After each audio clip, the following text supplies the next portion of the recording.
हरिद्वार में बदला मौसम का मिजाज और बारिश के साथ यहां दिन की शुरुआत हुई है। मौसम विभाग की चेतावनी सही साबित हुई। कई क्षेत्रों में तेज हवाओं के साथ में बारिश हुई है। तेज हवा के झोंकों से जनजीवन प्रभावित हुआ है। मौसम में बदलाव से तापमान में गिरावट दर्ज की गई है, जबकि लोगों को भीषण गर्मी से राहत मिली है। लोगों को सतर्क रहने की भी सलाह दी गई है।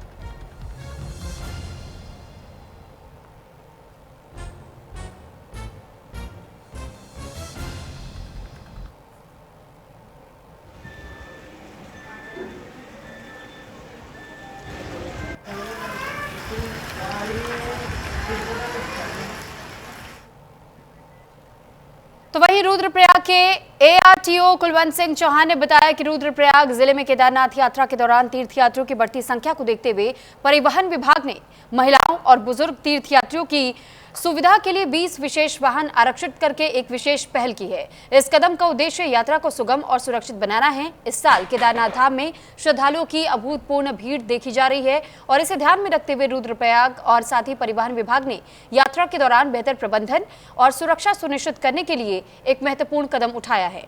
तीर्थ यात्रा की पूरी अवधि के दौरान कुल 20 विशेष वाहन आरक्षित किए गए और ये वाहन सोनप्रयाग से गौरीकुंड तक सुरक्षित और आरामदायक परिवहन प्रदान करेंगे।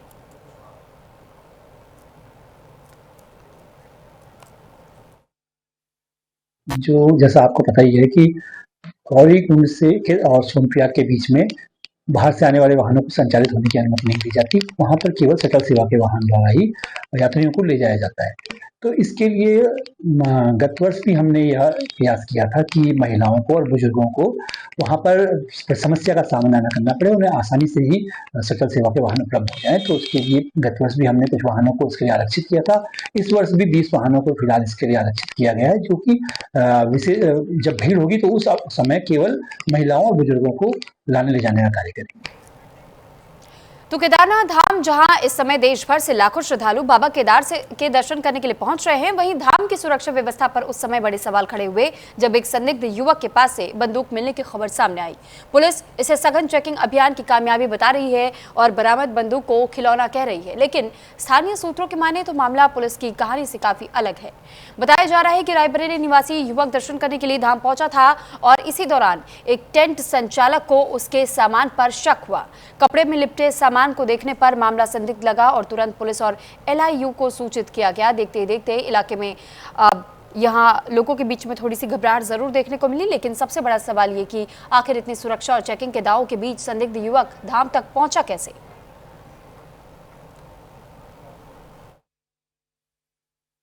सायंकालीन संदिग्ध व्यक्ति की चेकिंग के दौरान रुद्रप्रयाग पुलिस की टीम को टेंट्स की चेकिंग के दौरान एक व्यक्ति के पास से 2 धारदार हथियार, 2 खिलौना बंदूक बरामद हुई थी। उक्त व्यक्ति रायबरेली का रहने वाला है।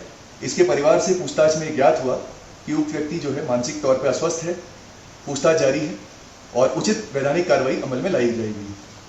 इसके अतिरिक्त जो टेंट स्वामी जिसने उसे वहां पे जगह दी थी, उसके विरुद्ध भी चालानी कार्रवाई करी जा रही है, क्योंकि उसने किसी प्रकार के आईडीज वगैरह नहीं रखे थे उस व्यक्ति के।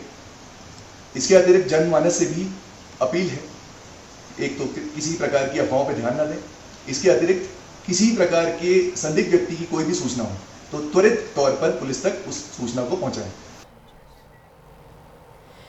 तो देहरादून के कोट रोड स्थित चौपाल कार्यालय में इंडिया गठबंधन के सहयोगी दलों के एक अहम बैठक आयोजित की गई और जहां दीनदयाल पार्क के पास हुए इस संवाद कार्यक्रम में विभिन्न दलों के नेताओं ने हिस्सा लिया और आगामी चुनाव को लेकर के रणनीति पर चर्चा भी की गई। बैठक में उत्तराखंड के पूर्व मुख्यमंत्री हरीश रावत भी शामिल हुए।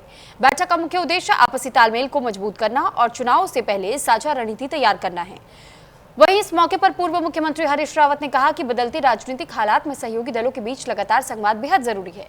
देहरादून में हुई इस बैठक को इंडिया गठबंधन के लिए एक अहम पहल माना जा रहा है, जहां से आगामी चुनाव के मद्देनजर एकजुटता का संदेश देने की कोशिश की गई। अब देखने वाली बात यह होगी कि यह रणनीति चुनावी मैदान में कितना असर दिखाती है।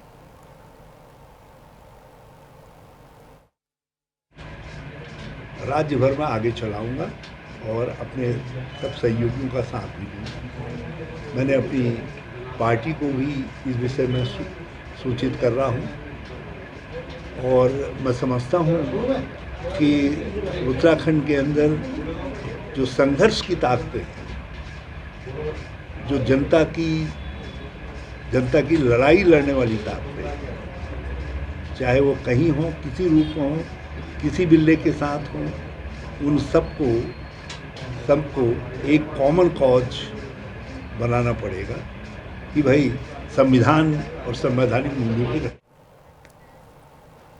तो वहीं चंपावत के सल्ली क्षेत्र से हथियारों के बल पर नाबालिग से गैंगरेप का सनसनीखेज मामला सामने आया, जिसमें कि इलाके के ही 3 युवकों पर गैंगरेप के आरोप लगे।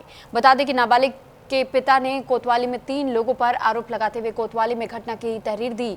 मामले में पुलिस ने 3 आरोपियों के खिलाफ मुकदमा दर्ज कर लिया। पीड़िता के पिता ने पुलिस से तीनों आरोपियों के खिलाफ कड़ी कार्रवाई करने की मांग की है। वहीं मामले में कांग्रेस महासचिव आनंद मेहरा ने गहरी नाराजगी जताते हुए कहा कि बीजेपी शासन में महिलाएं और बेटियां सुरक्षित नहीं हैं।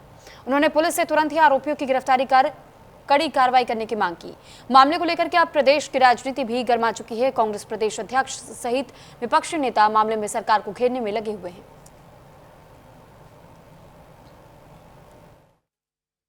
आज सुबह 112 के माध्यम से सूचना प्राप्त हुई कि सल्ली क्षेत्र में एक लड़की जो अपने दोस्त की शादी में सम्मिलित होने गई थी वो मिस हो गई है। इस सूचना पर तत्काल कोतवाली का फोर्स रवाना हुआ मौके पर और लड़की की खोजबीन में लग गया। उसी दौरान एक दूध डेयरी के पास एक कमरे में लड़की की बरामदगी हुई। लड़की को बरामद कर उसको सकुशल लाया गया। पूछताछ के क्रम में लड़की द्वारा बताया गया है कि उसके साथ सामूहिक दुष्कर्म किया गया है, जिसके आधार पर उसको हमारे द्वारा प्रकरण की गंभीरता को देखते हुए उसका मेडिकल परीक्षण वगैरह कराया गया। साथ ही प्राप्त तहरीर के आधार। तो वहीं चंपावत में नाबालिग से हुए सामूहिक दुष्कर्म मामले को लेकर के प्रदेश में राजनीति अब गर्मा चुकी है। मामले में जहां बीजेपी नेता का नाम आने पर कांग्रेस बीजेपी पर हमलावर हो चुकी है। कांग्रेस प्रदेश अध्यक्ष सहित चंपावत कांग्रेस जिलाध्यक्ष ने मामले को काफी गंभीर बताया। कांग्रेस जिलाध्यक्ष फरत्याल ने कहा है कि बीजेपी शासन में महिलाओं पर अपराध दिनों पर दिन बढ़ते चले जा रहे हैं और उन्होंने कहा कि चंपावत में हुए सामूहिक दुष्कर्म मामले को लेकर बीजेपी नेता के शामिल होने की वजह से ये कड़ी निंदा वो करते हैं और साथ ही उन्होंने ये भी सरकार और पुलिस प्रशासन से आरोपियों के खिलाफ कड़ी कार्रवाई की मांग भी की। फिलहाल मामले में पुलिस ने 3 आरोपियों के खिलाफ मुकदमा दर्ज कर जांच शुरू कर दी है। इस प्रकार उत्तराखंड के मुख्यमंत्री पुष्कर सिंह धामी हमारे आदर्श जिले में भाजपा के इन पदाधिकारियों की नियुक्ति कर रहे हैं जो लगातार हमारी मातृशक्ति का इस तरह का अपराध कर रहे हैं मातृशक्ति के साथ, जो काफ़ी निंदनीय है। इसमें सल्ली क्षेत्र से जो हमारी बहन के साथ जो दुराचार हुआ है उसकी हम कड़ी शब्दों में निंदा करते हैं और वास्तविकता में बहुत गलत है। अभी पूर्व में भी ये मंडल अध्यक्ष द्वारा भारतीय जनता पार्टी के दुष्कर्म किया गया था और अन्य विधानसभाओं में भी भारतीय जनता पार्टी के एक कार्यकर्ता और भारतीय जनता पार्टी के नेता इस तरह का कार्य कर रहे हैं जो काफ़ी निंदनीय है। और मैं प्रशासन से कहना चाहता हूँ अतिशीघ्र दोषियों को सजा मिले। इसी के साथ फिलहाल इस बुलेटिन में इतना ही। नमस्कार।